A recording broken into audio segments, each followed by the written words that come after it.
तो आज हम पढ़ रहे हैं ईएनटी में। अपना टॉपिक है नेजोफेरेंजियल ट्यूमर्स। ठीक है, तो अब सबसे पहले ट्यूमर्स होते क्या हैं। ट्यूमर्स कोई भी एबनॉर्मल ग्रोथ है हमारी बॉडी में, मतलब ये नॉर्मल सेल्स नहीं होते। जैसे मेरी बॉडी है, ठीक है, मान लो मैं हाथ पे कह रहा हूँ ट्यूमर आ गया, तो इसका क्या मतलब है कि यहाँ पे कुछ एबनॉर्मल सेल्स आ गए किसी भी म्यूटेशन की वजह से।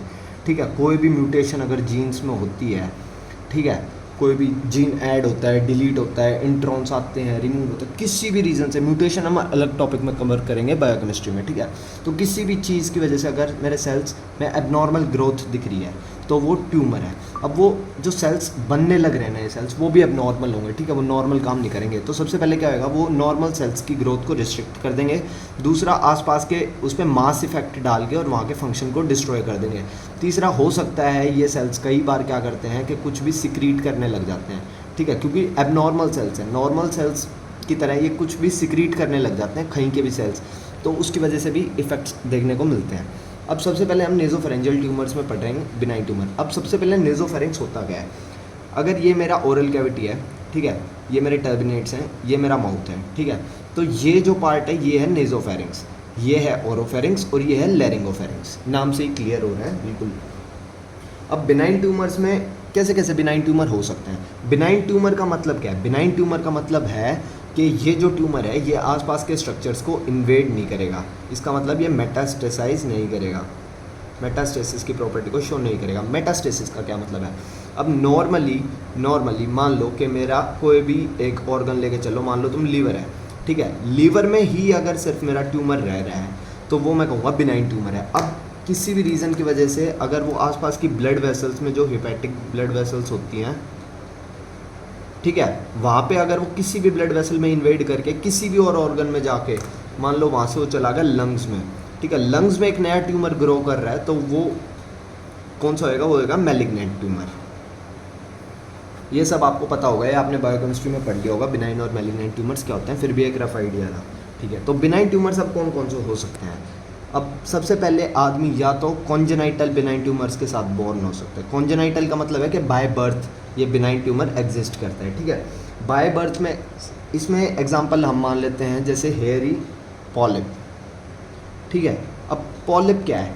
पॉलिप फिंगर लाइक प्रोजेक्शंस होती हैं, ठीक है, और ये टाइप ऑफ बिनाइन ट्यूमर्स में ही हम इंक्लूड करते हैं पॉलिप्स को। ठीक है, इसमें होता क्या है, स्किन के अंडर में अगर कोई भी टिश्यू का स्किन के अंडर में अगर वो हो रहा है, ग्रोथ हो रही है, तो वो होएगा हेयरी पॉलिप।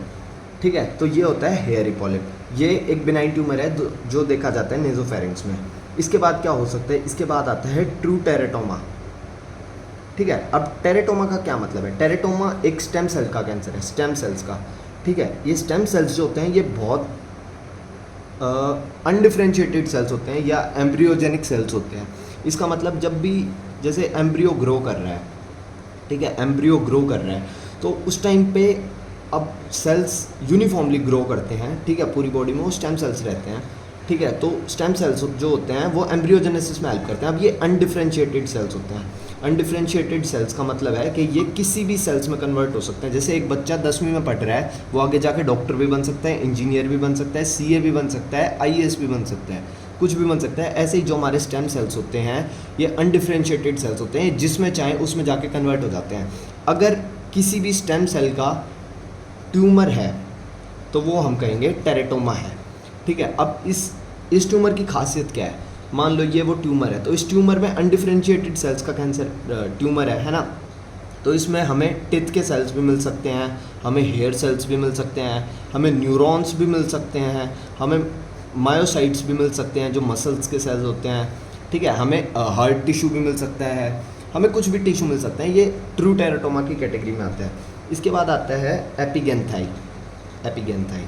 ओके, एपिगेंथाई में क्या होता है, जो फीटल पार्ट्स होते हैं ना, फीटल पार्ट, कोई भी फीटल पार्ट जो बच्चे में होता है, मतलब बाद में रिग्रेस कर जाता है, मतलब वो ख़त्म हो जाता है। जब बच्चा बर्थ ले लेता है ना, तो वो ख़त्म हो जाते हैं। कोई भी ऐसे सेल्स जो बच्चे में देखने को मिलते हैं या फीटल एज में देखने को मिलते हैं, फीटल सेल्स, उनका अगर कैंसर एग्जिस्ट कर रहा है पैदा होने के बाद भी, तो वो है एपिगेंथाई।